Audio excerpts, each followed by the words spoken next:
মোহাম্মদ দীপ মিয়া। আমি এখানে গার্জিয়ান হিসাবে এসেছি। আমার দুটো ভাইদের বাড়িতে ভর্তি করেছি এই জায়গায়। তো আমি যখন শুনি যে AI smart school and college, সেখানে জুয়েল স্যার আছে, তো এই নামটা শোনার পর থেকেই আমার একটা দীর্ঘ বিশ্বাস হয়েছে যে জুয়েল স্যার যেখানে আছে সেখানকার পড়ালেখা অবশ্যই ভালো হবে। তারপরে এবার এআই স্মার্ট স্কুল কলেজ নাম যেহেতু দিয়েছে, সে পড়ানোর চেষ্টা করবো ওইভাবে।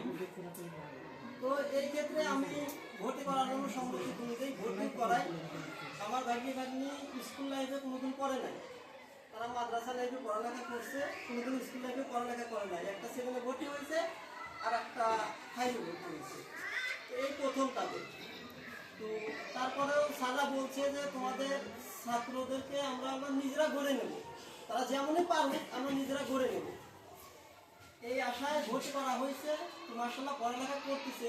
পাশাপাশি আমরা গার্জিয়ান হিসাবে যেরকম জুমুন ম্যাম আমাদেরকে বলছেন যে আমরা একা একা পারবো না, গার্জিয়ানদেরকেও সহযোগিতা করতে হবে। এই ক্ষেত্রে আমরাও চেষ্টা করি যে আমাদের পোলাপানগুলোকে আমরা যেন একটু করে নজর দিই। যদি আমরা পড়ালেখা পারি তাহলে অবশ্যই সে পড়াগুলো আমরা ধরবো যে আমাদের স্কুল থেকে কি পড়ালো। আর যদি না পারি তাহলে স্যার তো নাইট ক্লাসের ব্যবস্থা করে দিছে, যে নাইট ক্লাসে আসবে ছাত্রগুলো আবার সেখান থেকেও শিখবে। আপনারা যদি আপনাদের ছাত্র ছেলেদেরকে মেয়েদেরকে গার্ড না দেন তাহলে তারা কিন্তু পড়ালেখা শিখবে না।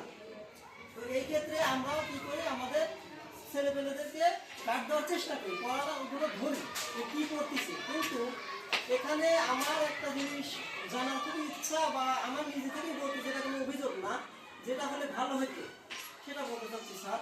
সেটা হচ্ছে যে এই যে ইংরেজি আর অঙ্ক, এই দুইটা পড়া দেখা গেছে যে যদি স্যাররা এখান থেকে প্রতিটা পড়া তো দিয়ে দেয় সিলেবাসে, এই পড়াটা যদি তারা ইংরেজির অর্থগুলা কোথাও লিখে নিয়ে যায় তাহলে দেখা যায় যে আমরা গার্জিয়ান, সাপোজ আমরা মূর্খ গার্জিয়ান, কেউ পারে কেউ পারে না। যারা মূর্খ আছে তারা যদি ওই লেখাটা দেখে ধরতে পারে যে আমার ছেলে যে পড়াটা বলতেছে আসলে সঠিক আছে কিনা। এমন কোনো গার্জিয়ান আছে যে ছেলেই এক্সপার্ট, ছেলে ইচ্ছা মতো করে যাচ্ছে, গার্জিয়ান কিছুই বোঝে না, গার্জিয়ান বোঝে না, ছেলে এক ধারছে ইংরেজি বলে যাচ্ছে, বাংলা বলে যাচ্ছে, গার্জিয়ান বোঝে না। এটা কি হচ্ছে, ছেলে কয়েক লাইন ভুল বলছে কিন্তু গার্জিয়ান বললো ও মা আমার ছেলে তো অমাই অনেক শুনতে পাচ্ছে, অথচ কিন্তু ছেলের ভুল যাচ্ছে। কিন্তু যদি এই বাংলাটা লিখে দেওয়া হয় তাহলে গার্জিয়ান যদি লেখাটা দেখে একটা ভুল হলে ধরতে পারে যে বাবা তোমার তো এটা ঠিক হয় না, এই জায়গাটা তুমি একটু আবার পড়ো। বাংলাটা লেখা কি ওই ইংরেজিতে অর্থ মানে ওয়ার্ড মিনিংটা, আমি বলি মানে ইংলিশের উচ্চারণটা লেখা নাকি? ইংলিশে অর্থ তো দেয়া হয়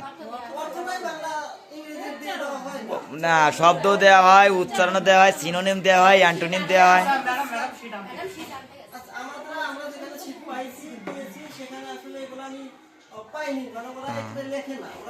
ওটা ধাপ থাকে।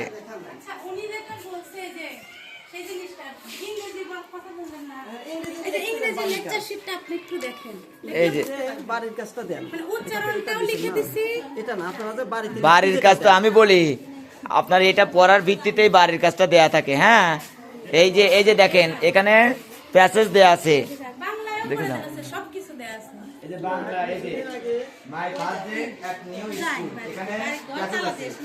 এখানে ওয়ার্ড মিনিং আছে, প্রোনাউন্সিয়েশন উচ্চারণ আছে, ইন্টারেস্টিং এখানে আবার প্রোনাউন্সিয়েশন আছে, ইন্টারেস্টিং, তারপরে বেঙ্গলি মিনিং অর্থ আছে, তারপর